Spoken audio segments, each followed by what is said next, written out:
സദ്യക്കുള്ള പച്ചക്കറികളെല്ലാം കട്ട് ചെയ്ത് വെക്കണം കേട്ടോ. പീക്ക് ഉറങ്ങുന്ന സമയത്ത് രാവിലെ വെളുപ്പിന് എണീറ്റ് സദ്യ ഉണ്ടാക്കുമ്പോൾ അപ്പം എല്ലാം കട്ട് ചെയ്യലും ഉണ്ടാക്കലൊന്നും നടക്കില്ല. പീക്കും എണീറ്റാൽ പിന്നെ തീർന്നു. അപ്പം ഞാനിപ്പോൾ സെപ്റ്റോയിലും ഇൻസ്റ്റാമാർട്ടിലൊക്കെ ആയിട്ട് ഞാൻ മേടിക്കാൻ ഉദ്ദേശിച്ച സാധനങ്ങളെല്ലാം രണ്ടൊന്നായിട്ട് ഓർഡർ ചെയ്തിട്ടുണ്ട്. എന്നാൽ പിന്നെ ഉച്ചയ്ക്ക് പീക്ക് ഉറങ്ങുന്ന സമയത്തെല്ലാം കട്ട് ചെയ്ത് ഫ്രിഡ്ജിൽ വെക്കാം. വൈകിട്ടാണെങ്കിലും ഒന്ന് പുറത്തും പോകാനുണ്ട്. അപ്പോൾ പിന്നെ രാത്രി വന്നിട്ട് കട്ട് ചെയ്യാൻ ചിലപ്പോൾ സമയം കിട്ടിയെന്ന് വരില്ല.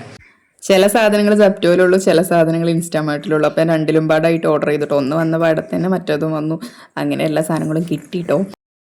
എല്ലാ സാധനങ്ങളും കിട്ടിയിട്ടുണ്ട് കേട്ടോ. പക്ഷെ ഞാൻ കായ ഓർഡർ ചെയ്ത് മാത്രം ചെറുതായിട്ടൊന്ന് പഴുക്കുന്നുണ്ട്. ബാക്കിയെല്ലാം കിട്ടി. പാലും പായസം മിക്സും എല്ലാം മേടിച്ചിട്ടുണ്ട്.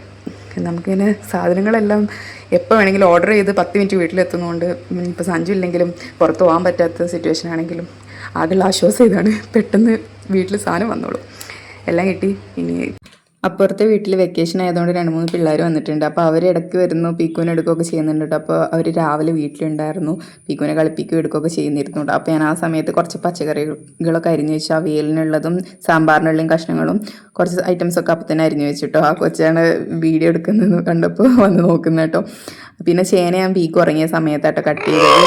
പിള്ളേരൊക്കെ പോയിട്ട് ഇപ്പോൾ ചൊറിയാണ്ടിരിക്കാനാ കയ്യിൽ കവറിട്ടിരിക്കുന്നത് കേട്ടോ. വെളിച്ചെണ്ണ തേച്ച് കഴിഞ്ഞാൽ ചൊറിയില്ലാന്ന് കേട്ടിട്ടുണ്ട്. പക്ഷേ ഞാൻ ഇനിയിപ്പോൾ ആ സമയത്ത് പീക്ക് എണീറ്റല്ലോ എന്ന് വിചാരിച്ചിട്ട് ഞാൻ കവറിട്ടിട്ടോ ചെയ്തത്. കട്ടിംഗ് ബോർഡിൽ വെച്ചിട്ട് ചെയ്യാൻ പറ്റുന്നില്ല കവർ ഇട്ടുകൊണ്ട്. എന്നിട്ട് ഞാൻ കയ്യിൽ വെച്ചിട്ട് എങ്ങനെയൊക്കെ അവിയലിനും സാമ്പാറിനുള്ള ചേന അതൊക്കെ അരിഞ്ഞ് വെച്ചിട്ട് ഉരുളക്കിഴങ്ങ് ഞാൻ ലാസ്റ്റായിട്ട് കട്ട് ചെയ്തത്. അത് വെള്ളത്തിലിട്ട് വെച്ച് കഴിഞ്ഞാൽ കളർ മാറത്തില്ല കേട്ടോ. അല്ലെങ്കിൽ കട്ട് ചെയ്ത് അപ്പത്തിനും കളർ ചേഞ്ച് ആവില്ല. പക്ഷെ ഒരു ദിവസത്തിന് വേണ്ടിയിട്ടല്ല. അപ്പം പിന്നെ ഫ്രിഡ്ജിൽ കട്ട് ചെയ്ത് വെച്ചാലും കുഴപ്പമൊന്നുമില്ല. സവാള അങ്ങനത്തെ ഒന്നും കട്ട് ചെയ്തില്ല. അവിയലിനും സാമ്പാറിനും പച്ചടിക്കും അങ്ങനെയുള്ള കുറച്ച് ഐറ്റംസിന് വേണ്ടിയുള്ള മാത്രമേ കട്ട് ചെയ്തിട്ടുള്ളൂ. ബാക്കി തോരനുള്ളതൊക്കെ രാവിലെ കട്ട് ചെയ്യാമെന്ന് വെച്ചു.